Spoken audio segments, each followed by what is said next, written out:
কল্পনা করুন আপনি 400 বছরের পুরনো একটি কাচের ঘরে দাঁড়িয়ে আছেন, যে আয়নায় তাকিয়েছিলেন পারস্যের প্রতাপশালী সম্রাটরা, যে হীরা জহরত খচিত ছাদের নিচে নির্ধারিত হতো একটি জাতির ভাগ্য।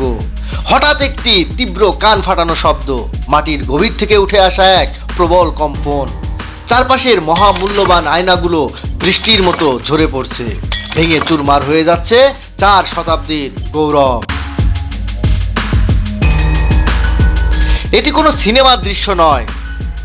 2026 সালের 2 মার্চ, স্থান ইরানের তেহরান। টার্গেট ছিল আরাগ স্কয়ারের বিচার ভবন, কিন্তু তার বলি হলো মানব সভ্যতার এক অনন্য স্মারক, ইউনেস্কো বিশ্ব ঐতিহ্য গোলেস্তান প্রাসাদ বা রোজ গার্ডেন প্যালেস।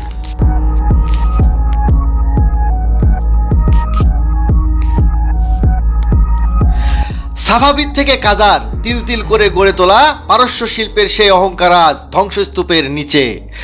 আজকের ভিডিওতে আমরা জানব কিভাবে একটি আধুনিক হামলা প্রাচীন ইতিহাসের বুক চিরে ফেলল। তেহরান শহরের হৃৎপিণ্ডে অবস্থিত সেই প্রাসাদের শিকড় প্রণীত আছে 16 শতাব্দীতে, সাফাবিদ রাজবংশের দ্বিতীয় তামাম্পের শাসনামলে।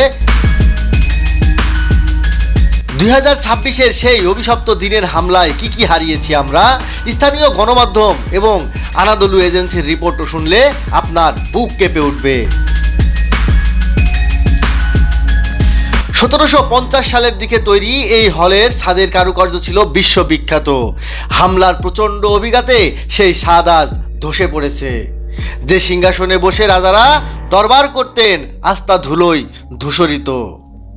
এটি সম্ভবত সবচেয়ে বড় ট্র্যাজেডি। 1861 সালের আবুল হাসান ইসফানি এটি নির্মাণ করেছিলেন। কয়েক হাজার ছোট ছোট আয়নার টুকরো দিয়ে তৈরি এই হলটি ছিল আলোর এক জাদুকরী জগৎ। আজ সেই হলের জানালার কাঁচ আর অবশিষ্ট নেই, দেয়ালের সেই সূক্ষ্ম আয়নার কাঁচগুলো ঝরে পড়ছে। 2013 সালে ইউনেস্কো একে বিশ্ব ঐতিহ্যের মর্যাদা দিয়েছিল। তারা স্পষ্ট জানিয়েছিল এটি কেবল ইরানের সম্পদ নয়, এটি সমগ্র মানব জাতির সম্পদ। হামলার পর ইউনেস্কো গভীর উদ্বেগ প্রকাশ করেছে। সিজিটিএন তাদের প্রতিবেদনে স্পষ্ট উল্লেখ করেছে যে যুক্তরাষ্ট্র ও ইসরায়েলের যৌথ বিমান হামলায় এই অপূরণীয় ক্ষতি হয়ে গেছে। যদিও লক্ষ্যবস্তু ছিল পার্শ্ববর্তী সরকারি দপ্তর, কিন্তু আন্তর্জাতিক আইন অনুযায়ী ঐতিহাসিক স্থাপনার সুরক্ষা নিশ্চিত করা বাধ্যতামূলক। পারস্য শিল্পকলা আর রাজকীয় ইতিহাসের এই ধারকটি আজ ক্ষত বিক্ষত। তার দায় কার? এই ধ্বংসযজ্ঞ কি আর ফিরিয়ে আনা যাবে?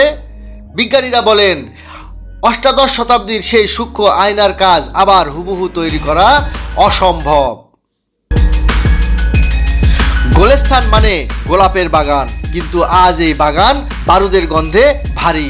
সাফাবিদ থেকে শুরু করে কাজার রাজবংশ শত শত বছর ধরে এই প্রাসাদটি অনেক উত্থান পতন দেখেছে, কিন্তু প্রযুক্তির এই মরণ কামড় আগে কখনো দেখেনি। ইতিহাস কোনো পক্ষ নেয় না, ইতিহাস কেবল সাক্ষী থাকে। আজ যদি আপনি তেহরানের সেই আরাগ স্কয়ারে দাঁড়ান, দেখবেন ধুলো আর বালির স্তূপে মাঝে পড়ে আছে 44 কোটি মানুষের আবেগের এক টুকরো, গোলাপের সেই বাগান।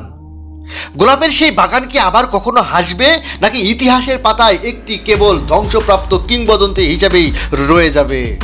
যুদ্ধ আসে, যুদ্ধ যায়, রাজশক্তি বদলায়, কিন্তু যখন একটি জাতির সংস্কৃতি আর ঐতিহ্য আক্রান্ত হয় তখন আসল হেরে যায় পুরো সভ্যতা। গোলেস্তান প্রাসাদের এই ক্ষত কেবল ইরানের নয়, এই ক্ষত আপনার, আমার, সারা বিশ্বের।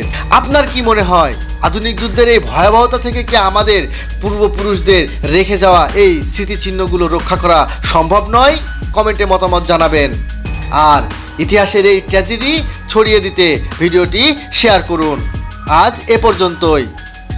আমি রনি বিদায় নিচ্ছি, তবে দেখা হবে নতুন কোনো ভিডিওতে। ধন্যবাদ।